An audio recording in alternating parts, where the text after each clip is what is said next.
Back जी। Break के बाद आपको प्रोग्राम में कहते हैं खुशामदीद। और ये जो ब्रेक से पहले हम लोग बातें कर रहे थे ना, बड़ी घरेलू बातें, आज मेरी भी वो घरेलू बातें और हमारे मेहमानों की भी चल रही हैं कि ये जो हमारी हेल्पिंग हैंड्स हमारे होते हैं ये हमेशा फॉलो कर रहे होते हैं आपकी अपनी बाजियों को। जैसे कि मेरे पास अगर कोई हेल्पिंग हैंड है तो वो मुझे देख रहा होगा कि मैं नबीहा बन जाऊं। ज़ैनब के पास अगर कोई बच्ची है तो वो देख रही होगी कि मैं ज़ैनब की तरह तैयार हूँ। जो आयशा है वो हमेशा सामिया जी को फॉलो कर रही होगी कि मैं उनका जोड़ा पहनूं, इनके जैसे बाल बनाऊं।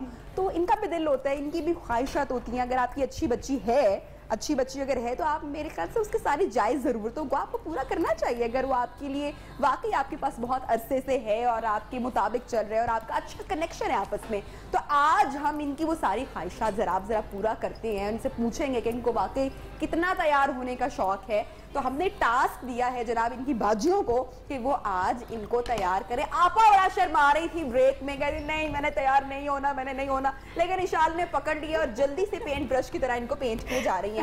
जरा मैं बीच में आके देखती रहूं कि सामिया जी आयशा को क्या लगा रही हैं। सामिया जी को तो अपनी चीजें लगा रही हूँ। अच्छा, इशाल ये तैयार मेरे ख्याल से कम ही होती हैं कि घर में कभी ये तैयार नहीं होती, कभी लिपस्टिक भी नहीं लगाई इन्होंने। आपा ने कभी भी पता चले कि आज के बाद जो है आपा के बैग से लिपस्टिक निकल रही है कि भाई इशाल ने शो में तैयार किया था, आपा की जवानी वापस आ रही है। उन्होंने कभी मेकअप नहीं किया। एग्जैक्टली रेहाना तो इस वक्त चाह रही है कि वो खुद मेकअप करे, लेकिन रेहाना बड़ी शौकीन है। रेहाना को हमने बहुत सारे ओकेजन पे देखा हुआ है, हंसती जा रही है। मैं ब्रेक में कह रही थी ज़ैनब को कि ज़ैनब तुम्हारे दो नहीं, तुमने तीसरा बच्चा भी इसको रेहाना को लेके पाला हुआ है। क्यों ज़ैनब? इसलिए क्योंकि मुझे ये लगता है कि अगर रेहाना से बड़ी एज की मैं कोई लड़की रखूंगी तो वो घर में कुछ ऐसा काम दिखा देगी, यू नो, कुछ अफेयर टाइप, तो वो मैं हैंडल नहीं कर सकती। अच्छा, वैसे मैं एक बात आप लोगों को बताऊं, एक से मेरी भी सुन लें कि ये भी जो सुख होते हैं ना, ये भी सितारों से पता चलता है। आप कभी ये आप तो बताना चाहूंगी सामिया जी कि मैं जब भी सुनती हूँ कि सितारे क्या कहते हैं, तो सामिया जी हमेशा कहती हैं कि मेरे शौहर का स्टार अगर मैं सुन रही हूँ, मैं अपना सुन रही हूँ कि भाई नौकरों वाली साइड से सुख आने वाला है या यहाँ पे गड़बड़ होगी टेम्परामेंट ठीक रखने। और मैं तो कहती हूँ मैं सादी सी छोटी सी बात है और वो हमेशा हंस रहा होता है कि और हमेशा कोई ना कोई सामने से सितारे गड़बड़ कर जाते हैं आपके कहने के बाद। ये मेरे सितारों में वो क्यों उन्होंने कभी सुख की बात नहीं की, उन्होंने हमेशा दुख की बात की है। नहीं ऐश्वर्य, ये सुख भी नसीबों से हैं और मैं बड़ी शुक्रगुजार हूँ कि अल्लाह ने मुझे जब तक ये है, इसके लिए मैं शादी के बाद रुखसत करूंगी। इससे पहले की भी मेरे 16 साल के बाद शादी की। वो अक्सर वो कहते हैं पुराने जमाने में शादी के बाद रुखसत करूंगी। पुराने जमाने में जब सासें अपनी बहुओं की बहनों को देखती थी तो उनको वो बड़ी अच्छी लगती थी कि भाई ये बड़ी जबरदस्त और ये हमारी बहू से ज्यादा अच्छी क्यों है। और आप आयशा से पूछ सकते हैं। हम जब देखते हैं ना किसी और की, मैं रेहाना को देखूंगी या आयशा को या आपा को, तो पूछूंगी तुम्हारी और कोई बहन है? आप आयशा से ये लाजमी सवाल होता है। 2 साल से नबी का एक सवाल। हर ईद पे 3 जोड़े आएंगे। गर्मियों के सीजन चूड़ियां आ रही हैं, हर चीज आती है, आप पूछ सकते हैं। आयशा बताओ, कोई बातें बताओ भाई, हमसे शर्मा रही हो? शिकायत ही नहीं है, कोई शिकायत नहीं है, बहुत अच्छी बात है, बहुत अच्छी है। चलो बस फिर तुमने इनके पास ही रहना है। भाई रेहाना का मेकअप ज़ैनब बड़ा छुपा के कर रही है। रेहाना को तैयार करा दिखाते हैं हम स्क्रीन पे। भाई रेहाना के पास माइक लगा हुआ है? नहीं लगा। माइक कहाँ पे? जरा मैंने इससे बात नहीं करनी, ये लड़की बहुत बोलती है। मैं जरा माइक दे के इससे इसकी जरा कहानियाँ सुन ली कि मुझे माइक अभी दिख नहीं रहा है। अच्छा जरा ज़ैनब आज दिल खोल के जरा दुखड़े बयान कर ही दो। सबसे बुरी सी कौन सी चीज तुम्हें क्या कह के तुम थक गई हो और लेकिन 2 सालों में वो चीज वो नहीं ठीक कर रही है? मैं बताती हूँ, वो चीज ये है कि जब ये सोई भी होती है और सोए हुए से उठाना के जरा हमजा का फीडर बना दो, उससे बेहतर है कि बंदा खुद उठ के बना ले। रेहाना ने नहीं उठा। आज सुबह मैं जिस तरह इसको यहाँ लेकर आई हूँ ना, ये इतनी मुश्किल से मैंने इसको उठाया और आते हुए रास्ते में से नाश्ता भी करवाया। ज़ैनब कहीं ये ना हो कि तुम मेरी रेहाना को माइक दूं और मैं इससे बात करना शुरू कर दूं तो इसका आखिरी दिन हो जाए। मेरा ख्याल है माइक लाइव में फायदा बेहतर है जाए। बाजी आज मैं पूरी दुनिया को मेरा ख्याल है माइक ना मंगवाए, माइक रहने दे, मैं रेहाना की जगह बात कर लेती। ये वो रेहाना जिसने अपनी बाजी को बहुत तंग किया। जरा माइक दिखाएं, मैं जरा बात करना चाहती हूँ, मुझे दीजिए। कोई बात रुक रही है कि वो रेहाना से बात की बगैर उनका दम ही नहीं निकल रहा। हाँ लेकिन मैं चाहती हूँ कि माइक यहाँ तक ना पहुँचे। मुझे बताओ कि चलो देखो मसले होते हैं ना, हर जगह होते हैं, तुम कहीं और भी जाओगी तो कुछ ना कुछ होता है। ये ज़ैनब बाजी बहुत अच्छी है, ये तो हमें पता है। कोई ऐसी बात जो तुम्हें लगता हो कि यार है ये क्या हर वक्त, मतलब कोई ऐसी बात इतनी बुरी लगती हो, कभी खटकती हो, कुछ अच्छा ना लगता हो? है तो बताओ ना, शर्मा क्यों रही हो? माइक नहीं गिराना, इसको खिलौना नहीं है। मेरी बच्ची से भी पूछना। बताओ। बहुत अच्छी बात है। नहीं कोई बात नहीं ना, बाजी की कोई बात थोड़ी सी चुभ रही होती है, कभी कोई डांट पड़ जाती है, किस बात पे डांट पड़ती है ज्यादा, ये बताओ। चलो वो जब अपनी गलती हो तो फिर क्या गलती है जो तुम करती हो, खुद से बता दो और बाजी से सॉरी भी कर लो। अगर तुम बार बार गलती 2 साल से दोहराए जा रही हो, क्या करती हो? सबसे ज्यादा गलती क्या होती है? कुछ भी नहीं, बाजी ने पक्का करके भेजा कुछ नहीं। अगर तुमने मेरे बारे में बोला तो मैं तुम्हें सीधा टिकट करा के बस की गांव में जा दूंगी। जरा वैसे तो नहीं हुआ। नहीं बिल्कुल ऐसे नहीं, बता दो। अच्छा, क्योंकि मैं तो पहले भी इस किस्म का नहीं देखिए, पता क्या बात है, बड़े ही आसान सी बात है कि जहाँ पे आपको इतना प्यार मिल रहा होता है, जहाँ पे आपको इतनी इज्जत दी जा रही होती है, वहाँ पे अगर आपको थोड़ी सी डांट भी पड़ जाती है ना, तो उसमें मुझे तभी डांट पड़ती है। कोई हर्ज नहीं है। रेहाना कहती है जब मुझे तभी डांट पड़ती है जब मैं खुद कोई गलत काम करूँ। आप यकीन करें, वो जब रजिया बाजी कहती है खाने पीने का, रेहाना आपके सामने बैठी है, इससे पूछें कि इससे ये फ्रिज से जो चीज ये खाना चाहे, इससे ये मुझसे आके नहीं पूछना कि क्या मैं ये फ्रूट निकाल के खा लूं। मैं सोई नहीं हूँ। रेहाना टीवी भी लगा सकती है अगर उसका काम खत्म हो गया। अच्छा पता है, ये करना पड़ता है ना। और मैंने हमेशा ज़ैनब अपनी बच्चियां जितनी भी मेरे पास आई, मैंने हमेशा उनको ये सिखाया, बताया कि अगर आप लोगों से कोई गलत काम हो जाता है, कोई गलत अगर हो जाती है, आपने बता देना है। क्योंकि बच्ची है, खुदा ना खास्ता वो कुछ स्वेलो कर जाए, उसका सर कहीं पे लग जाए, क्योंकि बच्चों को चोट भी लगती है, तो आपने कभी डरना नहीं है। और ये वो तमाम लोग जो घर में भी इस वक्त हमारा प्रोग्राम देख रहे हैं और सुन रहे हैं कि आप आके, अच्छा यहाँ पे गांव मालिकों का भी बनता है कि वो अपना टेम्परामेंट शो करें। अच्छा, कि अगर आप एक बार बच्चे को चोट लगने पे मुलाजिम को ये रख के लगाएंगे तो वो अगली बार आपको कभी नहीं बताएगा।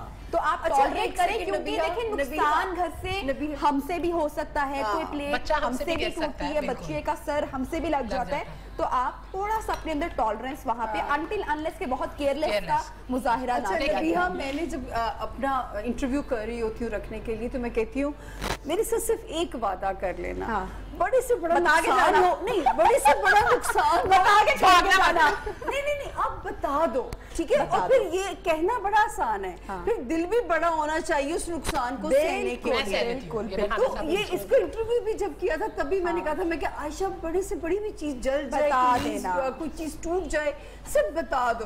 तो जो है, लेकिन डाइजेस्ट करने के लिए फिर हमारा ज़र्फ बड़ा होना। अच्छा, मैं एक पॉइंट ऐड मेरे करना चाहूंगी। जो आपको पता है, जो पहली लड़की थी, अक्सर ऐसा, सलीना बहुत छोटी थी, गाड़ी में उसका सर लग गया। जब मैं आई तो बड़ी घबराई, उसने मुझे बताया कि सलीना का सर लगा है यहाँ पे, और सलीना सो गई थी उसके बाद रो रो के, और मैं किसी मार्ट पे मैं कुछ सामान ग्रोसरी के लेने उतरी थी, तो मैंने उसको कुछ भी नहीं बोला। मैंने कहा बस आईना अपने बच्चे एहतियात करनी है, ख्याल आप ये कहोगे ना आप उस टाइम उनको। मैंने अक्सर देखा है कि मेरी अपनी फ्रेंड्स जो कि मुझे बता रही होती हैं कि ऐसा भी वाकया हुआ है कि गरम इस्त्री करके इतना टॉर्चर किया गया कि बता दो वरना मैं तुम्हें लगा दूंगी। तो अच्छा, मैं एक पॉइंट ऐड करना चाहूंगी। होता है ये ज़ैनब बाजी ने इतना अच्छा एक बात की है जिसपे हमने किसी ने तवज्जो नहीं की। इन्होंने ये बोला कि इससे बड़ी एज की लड़की रखूंगी तो घर में गड़बड़ हो जाएगी या फेर हो जाएगा। ये जरूरी नहीं है कि जो मुलाजमा आती है वो अपने जहन में गंद लेके आती है, कुछ बातें इस तरह की होती है जो घर वाले भी सोचते हैं। और इस टाइम देखिए आप रेहाना के चेहरे पे देखिए वो कितनी उदासी है, वो कितनी सहमी हुई है। सहमी हुई नहीं है, आप जानती नहीं है वो इस वक्त इसलिए सहमी है। नहीं ये बात थोड़ी देर पहले अगर वो आपसे पूछे तो वो बेधड़क बोल सकती है, उसकी आंखों में एक चीज नजर आ रही है। रेहाना जरा बताओ, अगर रेहाना सहमी हुई होती है तो यहाँ लेकिन ये बात गलत है जो इन्होंने बोला, डाल रहे होते हैं बातें। लेकिन ये बात भी गलत है। आपको कैसे लगा ये सहमी हुई है? कैसे लगा? रेहाना जरा बताओ तुम कितनी रेहाना, चीज हो। अब तुम्हारी बाजी की इज्जत पे सवाल आ गया, अब तुम्हें बताना पड़ेगा उनको कि तुम बिल्कुल सहमी हुई। बताओ तुम कितने घंटे टीवी देखती हो, सबको बताओ। हाँ ये टीवी देखती है, बताओ खाती रहती है, काम करती है।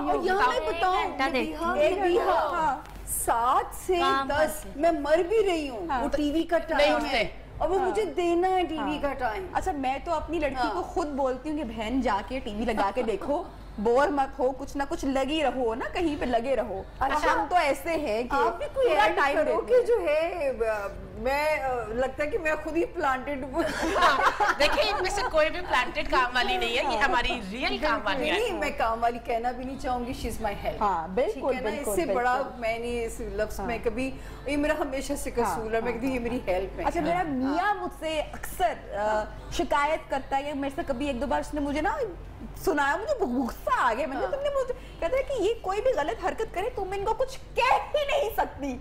मैंने कहा ये मुझे कैसे कि, मैंने कहा मेरा टेम्परामेंट या मेरा नेचर ही नहीं है कि मैं किसी को डांट डपट के, अगर मुझे समझ नहीं आ रही है गुड अगर सारी बाजी आप जैसी हो जाए तो फिर ये टॉपिक क्यों रखा है? मैं आपको देखिए ना, बताती इस हूँ। मुद्दे पे हम बात ये क्यों कर रहे हैं? टॉपिक इसलिए रखा है कि हम दिखाना चाहते हैं नहीं, अगर सारी बाजी आप जैसी हैं तो फिर ये टॉपिक का तो बहुत सारे लोग हैं, बहुत सारे लोग बहुत सारे लोग, बल्कि मैक्सिमम ऐसे हमने बहुत सारे घरों में देखा है कि बहुत अरसे से साल से बच्चियां काम कर रही हैं, रह रही हैं, उनकी अम्मियां भी रही हैं, बच्चियां भी रही हैं, क्योंकि हर घर बुरा नहीं होता। हर घर हमारे तो जो हमें दर्स दिया गया तो कहा गया एग्जैक्टली जो आपके ऊपर डिपेंडेंट है, उनका हिसाब मतलब हमसे। मैंने हमेशा नोट की सोशल मीडिया पे, मैं जब भी देखती थी, आप लोगों की नजर से भी ऐसी पोस्ट गुजरी होंगी जहाँ पे रेस्टोरेंट पे जब भी लोग जाते हैं तो वो अपने बच्चे को साथ वो नहीं खिलाते या अलग आप यकीन करेंगी मुझे इतना मेरा दिल मैं हमेशा अपनी बच्चों को अपने बच्चों की तरह ट्रीट कर लेके ना जाए साथ, या कभी ऐसा नहीं हुआ कि मैंने उनको कुछ खिलाया ना हो या मैं भूखा लेकर आ गई हूँ, कभी भी नहीं। अपने साथ अपने टेबल पे आपके साथ, क्योंकि आपकी मैं बार बार ये बात करती हूँ कि ये कोई मार्स से आए हुए ये कोई एलियन नहीं है, ये वो लोग हैं जो आपके स्पेशली अगर बच्चों को संभाल रहे हैं तो वो आपका फर्ज, आपकी फैमिली का फर्ज है, बिल्कुल आपकी जिम्मेदारी है उन पे, उनकी हर चीज उनको करना अपने साथ। अगर आप नहीं कर सकते फिर आप उनको उन जगहों पे मत लेके जाए, दिल आजारी बाजी आप मत करें। आप चाहिए टीवी शो में ये दिखावे के लिए सब कुछ बंदा बोलता है, ये झूठ भी नहीं, ये टीवी शो दिखावे के लिए बिल्कुल नहीं है। हम सब एक दूसरे को बहुत सालों से जानते हैं, हमने सामिया जी को देखा है, इन्होंने हमें देखा है। कुछ लोग इस तरह के हैं, नहीं लेकिन कुछ लोग इस तरह के हैं जो अपना छोड़ा हुआ खाना भी खाने पे इशू बना लेते हैं। हम उन्हीं लोगों के लिए रखा गया है। 25 साल का एक्सपीरियंस है, मुझे 25 साल हो गए ये काम करते। अगर एक बाजी अच्छी मिलती तो मैं ज्यादा अरसा उसके बाद गुजारती। अच्छा, सबसे ज्यादा सबसे लंबा अरसा आपका क्या था? कितना अरसा आप कहीं पे रही? एक घर था जिधर मैंने 10 साल गुजारे। अच्छा एक सेकंड ना, ये बच्ची से पूछिएगा, खुद बताइए इसका ये क्या करती थी? महीने से ज्यादा किसी घर में नहीं रहती थी।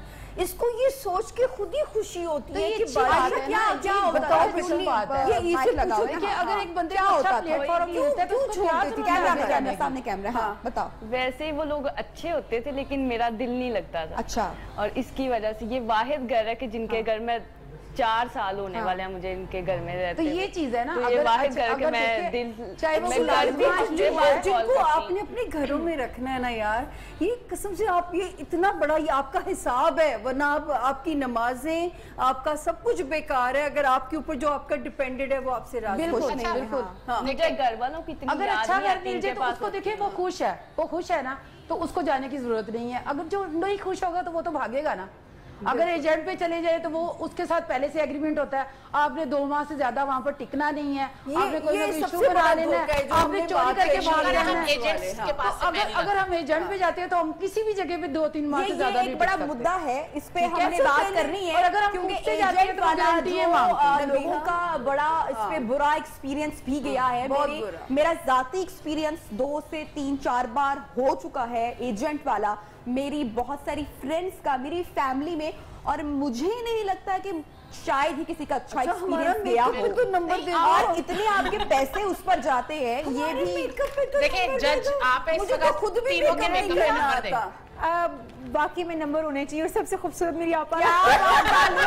तालियां भैया, हमने आपको मिलवाया है उन बाजियों से जो कि अपनी लड़कियों को, अपनी हेल्प को ऐसे रखते हैं। भाई ये सिर्फ टीवी के लिए नहीं है, मतलब कि हम सब एक दूसरे को पर्सनली बहुत लंबे अरसे से जानते हैं, तकरीबन 10 साल से और ये लोग ऐसे ही हैं। ज़ैनब को आई नो पर्सनली, इशाल को, सामिया जी को। तो मैसेज अगर इस प्रोग्राम से कोई लेना चाहे तो वो इससे बहुत बड़ा मैसेज ले सकता है। बार बार बोलूंगी, अगर आपको किसी का काम पसंद नहीं आ रहा, किसी की समझ नहीं आ रही, तो आप उसको गुड बाय कर दे, बल्कि थोड़े से पैसे दे के खुद जान छुड़वाएं कि भाई अच्छा, चले जाओ। एक पॉइंट हम जाओ। डिस्कस करें। एक पॉइंट ये है कि जो आप कह रही थी कि क्या वो सिचुएशन आती है या क्या वो वर्स्ट हालात हो जाते हैं कि लोग अपनी काम वालियों पे तशद्दुद करते हैं, ठीक है, ताकि उनका पॉइंट भी क्लियर हो जाए। आपको याद होगा कि एक हमारी ही फील्ड की एक एंकर थी जिनका एक क्लिप बहुत ज्यादा वायरल हुआ कि उन्होंने काम वाली पे तशद्दुद किया, लेकिन मैं ये कहती हूँ कि वो मेड आपको उस नहज पे पहुंचा देती है। अब आप कहेंगे कि वो नहज क्या होता है, क्योंकि आपका बच्चों वाला एक्सपीरियंस नहीं है ना। आप इससे बेहतर आप मारो मत। आप इससे बेहतर उसे हवाले कर देखिए, आप मत मारो, लेकिन मैं आपको कह रही हूँ आपको मेंटली इस लेवल क्या पे ले गलत, जाती है। कैसे कैसे क्या मैं होता है? बताती हूँ, आपका ये है क्योंकि मैं बात कर रही हूँ छोटे बच्चों की। अब साम्या जी के छोटे बच्चे नहीं है कि जिनकी, और उनकी मेड का मुझे इतना आइडिया नहीं है कि मेरा वो क्या बहुत करती है। छोटा बेबी है, पता है तो इनको, बाज़ लेकिन औक़ात ये क्या होता कभी है भी कि ऐसा जैसे नहीं अब अगर आप कपड़े पहना रहे हैं, लेकिन आप कपड़े पहनाते रहते बच्चे को अगर आपने चूंटी काट दी है, अब आपका अंदर से दिल चाहेगा, ये सामने बैठी है, मेरा दिल चाहेगा कि मैं इसको कुछ करूं, लेकिन मैं रुक जाती हूँ कि अगर मैंने इसे कुछ मारा तो वो वापस मेरे बच्चे को मेरी गैर मौजूदगी में मारेगी। सिर्फ ये वजह। लेकिन आप देखें कि वो बंदा इस नहज पे पहुंच जाते हैं नबिया, ये आप समझ सकती हैं क्योंकि आपकी भी एक छोटी बेटी है कि आप बाज़-औक़ात इस नहज पे पहुंच चुके होते हैं। लेकिन ये बात टीवी पे हम ये बिल्कुल कहना चाहेंगे कि आपको नहीं मारना चाहिए मेट्स को, क्योंकि अल्टीमेटली वो आपके बच्चे से बदला लेंगे। Exactly, ये और मैसेज यहाँ मैं पे दूंगी। एक और बड़ी इंपॉर्टेंट चीज जो कि मैं शेयर करना चाहूंगी कि जिनके भी घर में बच्चे हैं खासकर, और हेल्पिंग हैंड भी है, पेरेंट्स की बड़ी जिम्मेदारी है कि वो पूरे तरीके से नजर रखें। अगर वो काम पे जा रहे हैं और पीछे हेल्पिंग हैंड के पास अपने बच्चे को छोड़ के जा रहे हैं, हमारे बहुत ही करीबी हमारे एक दोस्त है, उनके घर का ये मैं आपको जाती एक्सपीरियंस बता रही हूँ कि कैमरास लगाए हुए थे। आजकल तो बड़ी जबरदस्त बात है कि हमारे पास ये सहूलत मौजूद है कि हम कैमरा पे मॉनिटर कर सकते हैं बच्चे की और घर में जो भी लोग मौजूद हैं उनकी एक्टिविटी को। तो पता चला कि जी बच्चा सुबह जैसे ही माँ बाप जाते हैं 8 बजे काम पे, तो बच्चा 10 बजे के बाद सोता है और शाम 4-5 बजे तक बच्चा सोता ही रहता है। तो उन्होंने यही नोट किया कैमरा पे, तकरीबन 4-5 दिन, हफ्ता हो गया। हफ्ते के बाद का ये क्या पैटर्न है कि मुसलसल बच्चा 8 घंटे सो रहा है।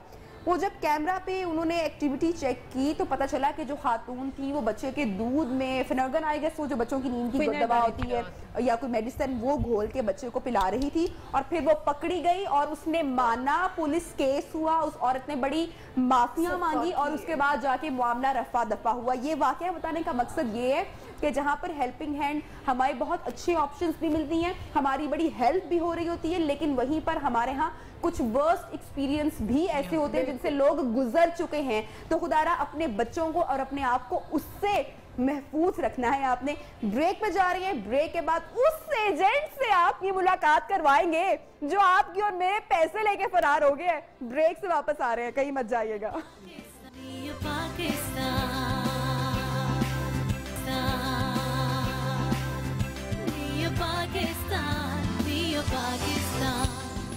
वेलकम बैक जी। ब्रेक के बाद प्रोग्राम में आपको खुशामदीद कहते हैं। टॉपिक हमारा इस तरह का आज छिड़ गया है कि भाई हम ही छिड़ गए आज और बस अपने जज्बात हम कंट्रोल नहीं कर पा रहे हैं। ब्रेक में भी कोई चुप नहीं था, इतने मसाइल मैं अभी अपने डायरेक्टर साहब को बोल रही थी कि हम इसके ऊपर 2 शोज और कर सकते हैं कि इतना कंटेंट और इतनी बातें और इतने किस्से मौजूद हैं। एक मामला जिसपे मैं बड़ी डसी हुई हूं। अच्छा, एक और मैं भूल जाऊंगी, सॉरी। एक मेरी दोस्त जो बेचारी जॉब करती थी, अच्छा उनको पता ही नहीं, उनको खुद नहीं पता टिकटॉक क्या बीमारी है। एंड एक दिन पता चलता है कि जो उनकी हेल्प है वो सोचे टिकटॉक पे उसके मिलियन फॉलोअर्स हैं और वो ऑफिस जाती है, पीछे से उनके कपड़े पहन टिकटॉक की वीडियो बना। अच्छा, ये हरकत या ये काम मुझे लगता है सभी करते हैं। आप उनके डिस्प्ले पिक्चर्स देखो या आप उनकी व्हाट्सएप स्टोरी कभी चेक करो जिनके पास फोन है, कि आपके ड्राइंग रूम में वो ऐसे खड़े होंगे जैसे यहाँ के ये नहीं गाए, और मतलब वो बड़ा फनी सा एक मुझे हंसी आती है। हमारी जाने के बाद उनका राज होता है। मुझे हमारी न्यू की बड़ी प्यारी सी एंकर है आयशा इत्तेशाम जो है आप लोगों की। तो एकदम हम लोग एक चाय पे इकट्ठे, तो आयशा के साथ उनकी हेल्प थी बच्चों की। मैंने कहा आयशा ये कोई कजिन है? तो कहने लगी नहीं सामिया जी, ये बारबी डॉल ऐसे बन के आते हैं। ये बड़े मसले होते हैं, जरा दोबारा आते हैं। लेकिन मैं वो बात करना चाह रही थी कि जिसपे मेरे ख्याल से कि ज़ैनब सिर्फ नहीं डसी हुई, लेकिन मेरा तो बड़ा ही बैड एक्सपीरियंस रहा है और आई एम श्योर कि आप में से मैक्सिमम लोगों का रहा होगा। मेरा भी रहा है। क्योंकि पता है क्या होता है, जो स्पेशली जो वर्किंग मॉम्स होती हैं, मसला ये होता है कि हमने काम से तो छुट्टी नहीं है, आपने मंडे टू फ्राइडे और सैटरडे आपने ऑफिस तो जाना ही है। उसमें क्या होता है कि जब आपकी हेल्प घर से चली जाती है, आपको अल्लाह हाफिज बोल के या किसी भी रीजन की वजह से आपने उसको अगर छुट्टी दे दिया परमानेंट, तो आपके बहुत काम का लोड आप पे पड़ जाता है। अब हम ये चाह रहे होते हैं कि जल्दी जल्दी में बस सुबह गई है, अब शाम को अगला उसकी रिप्लेसमेंट आ जाए। मतलब मुझे पता है कि मैं बहुत एग्जॉस्ट हो जाऊंगी वीकेंड पे, मुझे चाहिए कोई ना कोई, तो मेरी ये ख्वाहिश होती है और शायद बाकियों की भी यही होती होगी कि अब ये लड़की गई है तो अब इसकी रिप्लेसमेंट चुटकी बजाते आ जाए, कुछ भी पे करने के लिए तैयार हो जाते हैं, कुछ भी तैयार भी दे देंगे जल्दी से ला दो। तो उसमें जो एजेंट साहब होते हैं वो फिर मैम करके जब आपके पीछे घूम रहे होते हैं कि आपको ये नहीं पसंद आएगी तो ये दे देंगे, इरम नहीं तो हिना, हिना नहीं तो इकरा, इकरा नहीं तो साइमा, इतनी सारी ऑप्शंस आप कहते हैं वाह, मतलब कि ना वो आप उड़ रहे होते हैं कि इतनी सारी ऑप्शंस आ जाएंगी और मैं चूज करूंगी इसमें से, लेकिन वो ऑप्शन तो आपको मिल जाती है, तस्वीरें आएंगी बकायदा, लेकिन जब वो ऑप्शन घर आती है तो वो पहले दिन तो बड़ी अच्छी जी हो रहा होता है, लेकिन जैसे ही जो है एजेंट साहब को पैसे चले जाते हैं और लड़की का काम पक्का होता है तो फिर एक फोन निकलता है पहले, फिर लड़की के बैग से दूसरा फोन निकलता है, फिर आहिस्ता आहिस्ता हैंड्स फ्री निकलती है, फिर पता चलता है कि मुसलसल फोन पे बात हो रही है, फिर वो हम लोगों को पता नहीं ना होता, चीजें भी गायब हो रही हैं, एजेंट साहब का नंबर बंद हो गया है, हाँ जी करते हैं रिप्लेसमेंट करते हैं, ये बड़े मसले हैं। तो हमने इसलिए आज एक एजेंट साहब को पकड़ लिया है कि जरा इनसे हम पूछें कि ये क्यों हमें हमारी जिंदगी में और दुख ऐड कर रहे हैं, हम लोग आगे इतने डसे होते हैं अपनी हेल्प से। अस्सलाम वालेकुम। वालेकुम सलाम, कैसे हैं आप? मैं बिल्कुल ठीक ठाक। आरिफ साहब जी शुक्र है। कब से आप काम कर रहे हैं? मुझे हो गए तकरीबन 10 इयर्स हो गए। 10 साल से। जी। क्यों हर बाजी की एक ही स्टोरी होती है कि 3 महीने पूरे भी नहीं होते, नहीं मुझे तो अक्सर 3 महीने पूरे हो जाते हैं, ये 3 महीने से ऊपर बच्चियां क्यों नहीं टिकती? मेरा ये सवाल। मुझे तो ज्यादा कंप्लेन जो मिलती है मुलाजमा की वो यही कहती है कि हमें वहाँ मतलब खाने को नहीं मिलता, मतलब वो हमारे साथ बिहेव अच्छा नहीं करते, पहनने को नहीं देते, ज़्यादातर यही कंप्लेंट्स आती हैं, तो उस वजह से छोड़ देती हैं या पीछे से ऑलरेडी कोई ना कोई उनकी प्रॉब्लम होती है मदर और फादर की तरफ से। नहीं, ये गलत बात है। अब मेरा 25 साल का एक्सपीरियंस है, मैं आपको बताती हूँ, मेन वजह बताती हूँ, क्योंकि मैं एजेंट के थ्रू कितनी दफा गई हूँ, इनके साथ ये आपके आज सारे राज खोल देंगे। देखिए मैं अब मुस्कुरा रहे हैं कि आई मैं पकड़ा गया। अल्हम्दुलिल्लाह मेरी खुद से इतनी अच्छी हो गई है इस्लाम दुआ कि मैं चाहूँ तो आपने एजेंट के थ्रू कभी काम किया? बहुत दफा किया। अब बताएं जरा, अब बता दें। मैं आपको बताती हूँ इनका ये किस्सा क्या है। ये इनकी ये डील होती है, ये जिस भी मतलब मुलाजमा को हम लोगों ने तो कमीशन ले ली होती है, उसके बाद हम लोगों को तो पता ही नहीं होता। 3 महीने के बाद बाजी को पागल कर देना है, आपको खुद ही कंप्लेन आती है, चेंज भी तो करते हैं ना, उससे अच्छी भी तो मिल जाती है बहुत दफा। क्या कह रही है ना, ये इनकी पहले से डील होती है कि हम आपको भेज रहे हैं, घर बहुत अच्छा है, ठीक है, बाजी भी बहुत अच्छी है, आपने शुरू में काम अच्छा करना है, लेकिन 2-3 माह से ज्यादा वहाँ पर टिकना नहीं, आपको इससे भी अच्छा। हम आपको 1000 रुपए ऊपर से और लगवा देंगे 3 महीने बाद। आपका आप ये कह रही हैं, मानता हूं आपका एक दिन भी कमीशन होगा, ये यही कहते हैं कि आपका एक दिन भी अच्छा, एक और चीज मैं आपको बताऊं कि आज कंप्लेन आ रही है तो फिर हम लोग चेंज कर देते हैं ना। एक तो चीज ये कि जो एजेंट्स भाई हमारे जितने भी मौजूद हैं, ये जो पहले हमें फरिश्ता लग रहे होते हैं और बाद में मौत का फरिश्ता लग रहे होते हैं कि एक तो उन्होंने रेट इतने बढ़ा दिए हैं, मतलब कि काम नहीं है ना। मैं हमेशा ये बात करती हूँ काम के अकॉर्डिंगली अगर काम 25,000 वाला है, आपकी फुल डे पूरे घर को संभालना है, किचन है, तो आप अच्छे पैसे देना बनते हैं। लेकिन एक जगह पे काम ही नहीं है तो आप वहां पे 25,000 20,000 डिमांड कर रहे हो। और इन्होंने इतने दिमाग खराब कर दिए हैं मार्केट में लोगों के कि वो टिकते ही नहीं है। ये झूठे ख्वाब इतने दिखाए जाते हैं बच्चियों को जो कि आती हैं। मेरे पास जो बच्ची आई एजेंट के थ्रू, वो हर वक्त फोन पे कि मैं तो दुबई जाऊंगी, कि मुझे तो दुबई में नौकरी मिलेगी, वहां पे जाके दुबई के ख्वाब, क्योंकि उनको ख्वाब दिखाने वाले कौन साहब होते हैं? एजेंट साहब होते हैं कि तुम्हें तो दुबई की नौकरी करवाएंगे। लेकिन उनको ये नहीं पता कि दुबई वाले जनाब यहाँ से लड़कियों को घर पे, उनको यहाँ का काम बिल्कुल पसंद नहीं आता है। तो अब आप सबसे पहले तो एजेंट की क्लास लगनी चाहिए। देखिए आप बाजी जितनी भी हैं, अगर आप लोग वैसे जाते हैं पर्सनली तो आप गारंटी मांगते हो, आप आईडी कार्ड मांगते हो, अब फिर भी वो तो डेफिनेटली मांगनी पड़ती है, क्योंकि जब तक गारंटी नहीं होगी तो हम लोग कैसे आगे भेजेंगे? सबसे पहले एक बड़ी छोटा सा मेरा सवाल है, एजेंट को आप पहले जो कमीशन देकर आप लोग, मैं कहती हूँ कि कमीशन भी चले, अगर आपकी जरूरत है तो हमें वो कमीशन चले, नहीं चुकता दे दिया। लेकिन मुझे सबसे पहले कि इतने रेट, इतने पैसे, ये तो अफोर्डेबल ही नहीं है। मतलब हम लोग कमाते भी इवन लोग हैं, लेकिन कोई हराम का तो नहीं आ रहा ना। इतने मुंह खुल गए, इतना मुंह फट गया, 20,000 25,000। कौन देता है, कहाँ पे देता है, और जब इनसे 25,000 वाला काम करवाओ वो ये कहते हैं काम बहुत ज्यादा है। तो उनको हमें तो मेड कहती है तो हम लोग उसके मुताबिक फिर हम लोग बताते हैं ना। गलत है। अगर आप गाँव से आई होती है, उन्होंने अपने घर के खर्चे भी देखने हैं, सारी चीजों को खराब कर दिया आपने, सबके दिमाग खराब कर दिए, ऐसा नहीं है? आपको नहीं लगता? बहुत बड़ा मेड्स को भी यही बताते हैं कि आपने इतनी डिमांड रखनी है, क्योंकि इनको उससे कम नहीं आना मतलब होता है। नहीं, हम लोग कमीशन से होता है, हम लोगों ने कमीशन लेनी, आप तक लाना, आप तक पहुंचा देना, उसके बाद हमें क्या पता वो अच्छा कर रही है या बुरा कर रही है। होती है कहने का मकसद ये कि जो कमीशन ले रहे हैं उसमें तो ऑनेस्ट होकर इंफॉर्मेशन देना। मेरे पास आयशा आई कंपनी, वो मुझे जो बताते हैं मैं आगे वो देना गाइड कर देता हूँ। और आयशा गवाह है, मुझे कहा गया कि शी कैन डू एवरीथिंग, और मुझसे वो पैसे उन्होंने बताया कि जो एक ऑलराउंडर के पैसे होते हैं। आयशा आज भी गवाह होगी कि मैंने एक रॉ बच्चे को 3 साल में यहाँ तक खड़ा किया कि अब मैं अपने घर में मेहमान बुला सकती हूँ। मैं ना प्रेजेंटेशन बहुत मेरा शौक होता है कि मैं अच्छे तरीके से मेहमानों को सर्व करूँ। अब अभी भी एक एक चीज मेरा ख्याल है कि जीरो से लेके खाना सिखाया, हर चीज जो है सामने बैठी है, मैं कोई झूठ नहीं बोल रही, लेकिन मुझे ये झूठ बोला गया था कि जो ऑलराउंडर और ये सब ये उसने मुझे कहा, उन्होंने हमें भी यही कुछ बताया था, जो बताते हैं हम लोग वही ब्रीफ करते हैं। जब उसको घर आगे जाके वो कुछ कर अच्छा सुने ना, जब इसको घर अच्छा लगा, इसने मुझे कहा कि बाजी उस आदमी का नंबर डिलीट कर दे। मैं कहा क्यों? कहती बाजी वो ये करता है, वो 3 महीने के बाद हमें हिलाना शुरू कर देता है। एग्जैक्टली। मुझे ऐसे ये मसला है कि आप किसी शख्स को, मेरे अपनी फैमिली में एक्सपीरियंस हुआ, मेरी सिस्टर इन लॉ मेयर की जो बहन है, उनको मैंने किसी एजेंट के थ्रू बच्ची ला के दी। वो 1 महीना उसने, मतलब हम लोग बैठ के हंसते थे कि उसने ऐसे लगा कि मेरी वो नान कहती थी कि मेरा तो दिल करता है कि ये कहाँ से ये आ गई है, इतना अच्छा बच्चे को संभाल रही है, इतना अच्छा इसने मेरा घर संभाल लिया, मुझे तो ये कोई ख्वाब लगता है। मैंने कहा एंजॉय करो भाई, मौज करो, इतना आप खुश हो जाते हैं। लेकिन पूरे 1 महीने के बाद वो लड़की मोबाइल फोन, जितनी कपड़े उसको लेके दिए गए, ब्रांड्स के कपड़े उसको खरीद के दिए गए, सारा उसने माल समेटा एंड नंबर ऑफ, और पता ही नहीं कहा।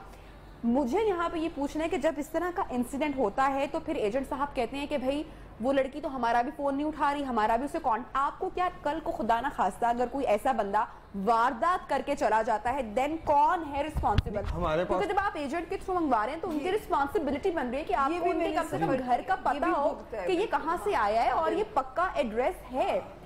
जब वो बाद में हमें ही कहती है कि भाई हमारा भी उनसे राब्ता नहीं और हमें नहीं पता वो कहाँ गई, तो ये बड़ा लम्हा है। वो ड्रेस बताते हैं पर वो ड्रेस बाद में गलत निकल आता है, वहाँ हम लोग क्या करें? यही तो बात, आईडी कार्ड लेते हैं, इससे नहीं लगता कि ये कोई वारदात इससे हो सकती है, उनके साथ कोई ज्ञान मुलब, क्योंकि ऐसा भी बहुत बार हुआ है। कई दफा कंप्लेन आई है, मुझे भी कई दफा कंप्लेन आई है, पर उनको ऑलरेडी पीछे से बैकअप को पता ही नहीं होता। बात हम लोगों को बताती है वो कुछ है, निकलती कुछ है। फायदा कि अगर उसने पीछे से उनका जो ओरिजिनल एड्रेस है, उन्हें चाहिए कि वो कम से कम घर तो देख ठीक नहीं ना बताती वो। नहीं, आपको चाहिए आपको वेरीफाई करना चाहिए ना, आपको काम वेरिफिकेशन करना है। मेरा काम ज्यादा होता है, बस आप तक मिलवा देना। देखिए, अगर आप नहीं जा सकते, आपके नीचे कोई आपके वर्कर्स होंगे, उनको पता होना चाहिए कि वो क्या वाकई उस घर पे वो रहती है। अगर ज़ैनब ये फर्म चला रहे हैं तो फिर वेरिफिकेशन तो आपका पहला राइट है ना।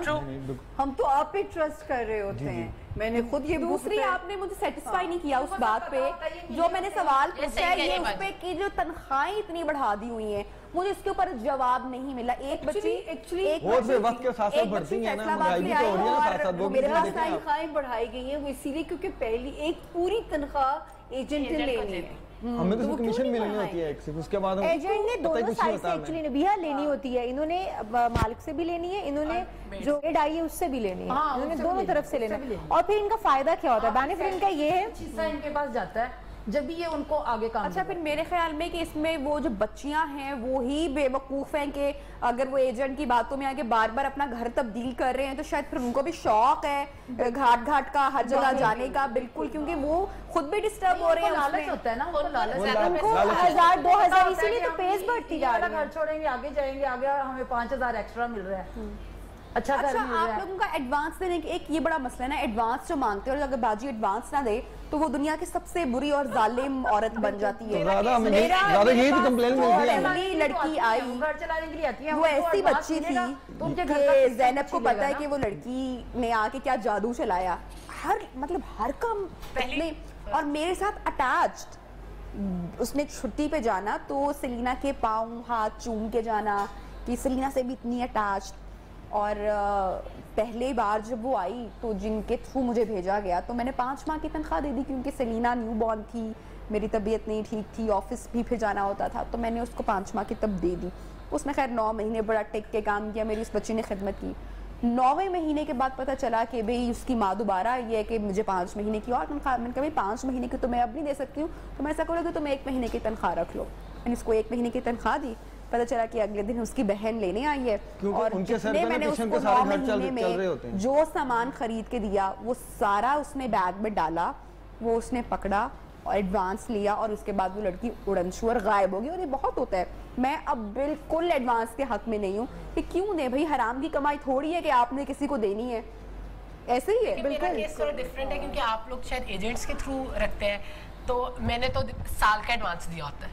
तो अब जैसे रिहाना ना, क्योंकि तुम्हारा ट्रस्ट और पुरानी रिहाना हो चुकी है, रिहाना एक साथ मेरे साथ और तुम्हें रिहाना की रिहाइश का भी पता है, क्योंकि ये ट्रस्ट गेन करते हुए एक से देखो ना टाइम लगता है। और अब मैंने रिहाना के इस साल का भी एडवांस दे दिया है इस वजह से, क्योंकि अब मैं सेटिस्फाइड हूँ कि भाई मेरे पास रिहाना 1 साल रहेगी, मुझे मेंटली वो मसला। अच्छा, ये जो एजेंट्स के थ्रू जो लोग आते हैं, मैंने कभी नहीं सुना कि कोई साल टिक गया हो, कोई 6 माह निकाल गया, 3 महीने मुश्किल से निकालते हैं, बहुत मुश्किल से 6 माह, बहुत मुश्किल से भी 6 माह, मुश्किल 6 माह बहुत कम होता है, कम होता है 3 माह, 6 माह। क्या ये पॉलिसी का हिस्सा है? नहीं, पॉलिसी का नहीं है, ये आगे से आगे निकल जाती हैं क्योंकि इनको भी लालच होती है क्या हमारी पे बढ़े। आपका बनता है ना सर, और भेजता कौन है सामने जी, और वो कमीशन मिलना होता है। हाँ, अगर एक बंदा टिक जाएगा तो आपकी कमीशन मारी जाएगी ना। अगर एजेंट्स ठीक हो जाए ना तो मेरे ख्याल में सारी मेट्स ठीक हो जाएंगी। अगर ठीक हो जाएंगे, अगर लड़कियां टिकना शुरू हो जाएंगी 2-2, 3-3 साल, तो इनका तो कारोबार बंद नहीं हो जाएगा। ये देख रहे मान रहे, मुस्कुरा रहे, कैसे कर लेते हैं आप, नेशनल टीवी पे आके मान रहे। देखिए बाजियों को भी चाहिए थोड़ा सा ट्रस्ट करें, अगर एक एजेंट नहीं आ रही, अगर वो ऐसे भी कोई आ रही है कि अच्छी फैमिली देख ले। देखिए आपकी बातों से लग रहा है कि फैमिली अगर एक लड़की आपको सूटेबल नहीं है, अगर वो काम अच्छा नहीं कर रही, अब उसको बाय बाय कर दे, उसको बोले कि प्लीज तुम नहीं सही कर रही, मुझे नहीं ठीक लग रहा, उसी की फैमिली। मुझे एक सवाल का जवाब चाहिए, एक सवाल का जवाब चाहिए। मेरे पास एक आइटम आया, आइटम ही बोलूंगी, आइटम ही होते हैं ना भाई जो आके हम लोगों को इतना खपा देते हैं। एक तो दफ्तर में इतनी एनर्जी हमारी निकलती है, फिर बच्चा आपकी इतनी एनर्जी कंज्यूम करता है, और उसके बाद आपके पास घर में जो है ना वो एक और पर्सनालिटी बैठी होती है कि आपकी बची कुची एनर्जी को भी निचोड़ देना। एक बड़े मजे का किस्सा है, वो मैं ब्रेक पे जा रही हूँ, जब मैं ब्रेक से वापस आऊंगी तो आपके साथ शेयर करूंगी, और इस मसले का हल क्या है वो भी चाहिए भी हमें इस शो के एंड तक। Stay tune with us. Welcome back जी। ब्रेक के बाद आपको प्रोग्राम में खुशामदीद कहते हैं। प्रोग्राम अपने एंड को पहुंच रहा है और अभी भी अंदर इतनी सारी बातें हम लोग दबा कर बैठे हुए हैं ना, जो ऑन एयर हमें बोलने का टाइम नहीं मिला, और ब्रेक में भी हम वही बातें करते जा रहे हैं। तो ज़रा हम इनसे पूछते हैं कि अब इनके क्या मसले हैं, इनके दुख कैसे ख़त्म होंगे, हम कैसे आपके दुख ख़त्म कर सकते हैं, हमें हुक्म करें आप जी। देखिए जी, दुख तो अल्लाह ताला ही खत्म कर सकता है, बंदा कुछ नहीं कर सकता। बड़ी बात, ठीक है। ये बड़ा टफ टाइम देती होंगी भी, मानने वाली बात है वैसे। मुझे ये सबको टफ टाइम देती हैं वो हो इनकी तो। अच्छा टाइम कम है, मुझे बाकी मेहमानों पे भी जाना है। हाँ जी, देखिए सबसे बड़ा मसला अपना बता दें। सबसे बड़ा मसला यही होता है कि इनकी सैलरी बहुत कम होती है, ठीक है, और ये इंसान को इंसान नहीं समझते। लेकिन सब नहीं, मैंने पहले यही बोला कि सब एक जैसे नहीं है, अच्छे लोग ज्यादा हैं, बुरे कम हैं, ठीक है। तो ये इंसान को इंसान समझे। आपका ये टॉपिक रखने का एक मकसद है कि जो घर में जो मुलाजमा होती है वो भी इंसान होती है, उनकी फैमिली होती है, उनके पीछे बैकग्राउंड होती है, उनको भी मसले मसाइल बिल्कुल, उनके माँ बाप होते हैं, उनके बच्चे होते हैं, उनको भी काफी परेशानी। बात मैं यहाँ पे बोलना चाहूंगी, आपकी बातें बिल्कुल बजाएं, लेकिन मुझे बड़ी नफरत आती है जो झूठ बोल के जाता है। मतलब इस लेवल के इतने बड़े बड़े झूठ बोले जाते हैं, मतलब अपने बच्चों को भी मार दिया जाता है, इतने बड़े झूठ बोले जाते हैं, अपने माँ बाप को पता नहीं कितनी बार ये लोग मारते हैं। और ऐसे झूठ जो आपके घर में ऐसे झूठ बोल रहे हैं, इस तरह के बहाने कर रहे हैं, वो आप कैसे उसके साथ नई चीजें सुनने को मिलती हैं। चंद लोगों की वजह से सबका देखे ना, अगर 1-2 बंदे झूठ बोल रहे हैं तो उसकी वजह से छुट्टी लेनी है, सारे छुट्टी तरीके से लो भाई, हमें भी छुट्टी उस तरह की आपके साथ झूठ बोल के जा रही है तो आप दूसरों को मुझे कंप्लेन आती है। वो आप तो पहले हमारे शो में वादा करके जाए ना कि आप अपनी जो एजेंट बरादरी है वहां पे कभी अपना किबला दुरुस्त करें आप लोग। ये नहीं कर ये ऑन एयर आप वादा करें कि आप जाके अपनी जो बरादरी में जाके आप उनको जो है वो सही रास्ता दिखाएंगे। खुदा के वास्ते कुछ ख्याल रखें, काला माल नहीं आ रहा है, भूखे मर जाएंगे। कमीशन अपना रखें, लेकिन इन्फॉर्मेशन सही दें। किसी के घर आप अगर हमें सही वो देंगे तो हम लोग देंगे ना आगे कुछ। नहीं तो आपने वादा नहीं करना, इसका मतलब है। मैं आपको बता रही कि ये भूखे मर जाएंगे अगर इस तरह करेंगे तो। आपके क्या मसाइल है वैसे? पैसा पैसा पैसा मान हंस रहे हैं ये बंदा और मान रहे हैं, मतलब कि हाँ भाई कमीशन से सरोकार है और किसी चीज से सरोकार नहीं है, और ऑनर माना है इन्होंने। और जो हम जैसी बंदी है। अच्छा, आप लोगों का मुझे इतना पता है कि ये आप लोगों का फर्स्ट ऐसा नहीं कि आपका नान नफका इसी पे चल रहा है, घर का खाना, तो ये एक्स्ट्रा इनका बिजनेस होता है, तो उसमें थोड़ा सा लोगों का भी ख्याल रखा करें। ऐसा नहीं है कि आप लोग पूरा वो करें। हम लोग अगर इनको देख के कहते हैं कि मैं इनके जैसी बन जाऊं, मैं इनके जैसे कपड़े पहनूं, इन लोगों का भी यही ज़हन होता है कि गाड़ी वाले आ रहे हैं हमसे इतना मैक्सिमम ज्यादा से ज्यादा कमाओ, इनके जैसा घर बनाओ, इनकी जैसी गाड़ी ले लो, इनका ये माइंड होता है। हम इस लेवल तक नहीं जा सकते। हमारे सिर्फ लेवल यही होता है कि जैसे इन्होंने पहने हमारे बच्चे भी अच्छे कपड़े पहने, हमारे बच्चे भी पढ़े। अच्छा ईशान, मुझे ऐसा लगता है कि अगर आपको कोई समझ में आ जाए कि यार ये बंदा अब मेरी फैमिली का फर्द बन गया है, या ये टिक गया है, या रह गया है, बस लास्ट 2 मिनट्स में जल्दी शॉर्टली कमेंट लूंगी सबसे, तो फिर आप उसकी नीड्स का या आप फिर उसको रखते हो, उसके लिए फिर आप हर चीज भी करते हो, उसको एक अपनी फैमिली के फर्द की तरह लेके चलते हो। ऐसा ही करना चाहिए। और कौन से मसले हैं उनका जो हल है वो भी हमारी जो घर में बैठी घरेलू खवातीन है, मैं चाहूंगी कि एक एक टिप आप लोग लाजमी दीजिएगा सुनने वालों के लिए कि कैसा बिहेवियर होना चाहिए। फर्स्ट ऑफ ऑल मैं ये कहूँगी नबिया कि हमें अगर कोई हमारे घर में आया है और हमारा फैमिली मेंबर बन गया है और हमें बड़ा अच्छा वो प्रोटोकॉल दे रहा है, हमारे साथ बड़े अच्छे से चल रहा है, तो हमें उसको रिस्पेक्ट देनी चाहिए, उसकी नीड्स का ख्याल रखना चाहिए जो कि बेसिक हैं। तबीयत खराब हो गई, कुछ भी हो गया, कपड़े चाहिए, जूते चाहिए, ये उनकी बेसिक नीड्स हैं जो हमें पूरी करनी चाहिए। उनकी सैलरीज टाइम पर दें और उनकी सेल्फ रिस्पेक्ट का ख्याल रखें। सैलरीज टाइम पे, ये भी एक बड़ा होता है मसला। अक्सर मालिक जो है वो सैलरीज टाइम पे नहीं देते, और मेरे ख्याल से कि आपका जितना भी आपके यहाँ गार्ड्स होते हैं या आपके पीएन्स होते हैं या आपके घर के मुलाजमीन होते हैं, ये वो लोग हैं जिनकी बड़ी कम तनख्वाह होती है ना, आपकी फैमिली मेंबर को भी उन्होंने चलाना होता है, अपने घर वालों को, तो इनकी तनख्वाह हमें टाइम पे देनी, हमें कोशिश करनी चाहिए कि किसी भी तरह मैनेज करके आप उनकी तनख्वाह आप उनको टाइम पे दें। बहुत सारे मुलाजिमीन को ये मसला होता है मालिक से कि भी तनख्वाह टाइम पे नहीं दी जाती। अच्छा, यहाँ पे मैं सिर्फ एक छोटी सी बात भी कहूँ कि मेरे पे बड़े बड़े रफ पैचेस भी आए कि मेरे पास फाइनेंशियली मैं इतनी तंग हो गई, तो जो मेरे पास काम करती थी उन्होंने कहा बाजी आप नहीं भी तनख्वाह देंगी ना, मैं तो भी आपके साथ चलूंगी। बहुत बड़ा प्यार था। सिर्फ इन लोगों को मैं ये कहना चाहूंगी कि जिस जगह से रिस्क मिल रहा है, मुझे जो काम रिस्क देते हैं उसकी इज्जत करनी चाहिए। अगर आप उस काम के साथ ईमानदार रहोगे ना, आपको उस घर से भी इज्जत मिलेगी। आपको ये एक असूल है मेरा। इंसान रोटी के अलावा सिर्फ इज्जत का भूखा होता है। अगर उसको इज्जत मिल रही है वो कभी नहीं भागता। आप लालच में तो जगह जगह जाने वाली बात है मेरे ख्याल से कि वो इनको भी सोचना चाहिए कि अगर आपको किसी घर से अगर इनको इज्जत मिल रही है। ज़ैनब, लास्ट कमेंट फिर क्लोजिंग पे जा रहे हैं। अगर हम लोगों का पॉइंट ऑफ व्यू देखें तो ये देखना चाहिए कि बस उनके ऊपर हाथ ना उठाएं, बाकी आप सख्ती करें, बस हाथ ना उठाएं। इससे ये होगा कि उसको भी पता होगा कि भाई मैं एक जगह पे रह रही हूँ, मैं